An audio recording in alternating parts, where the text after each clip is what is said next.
May mga kaibigan talaga na pag nag-share ka ng success mo, hindi sila sumasaya. Naiinggit sila. Alam mo yung excited ka magkwento, bro, nakuha ko na yung dream client ko. Best! Finally, kumita na yung business ko. Tapos ang sagot, talaga? Eh di wow. Sure ka ba dyan? Baka swerte lang yan. Biglang, ang bigat no? Parang instead na i-celebrate ka, kinokontrol ka. Yung mga taong akala mo sila yung unang magiging proud sa'yo, sila pa yung unang magdududa.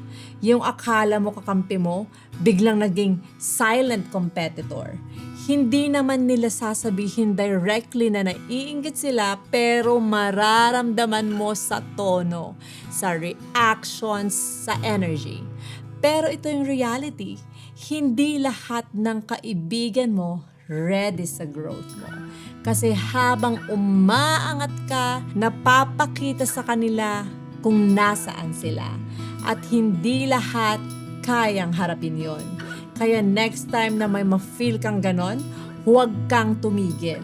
Hindi mo kailangan i-dim yung light mo para lang maging comfortable sila.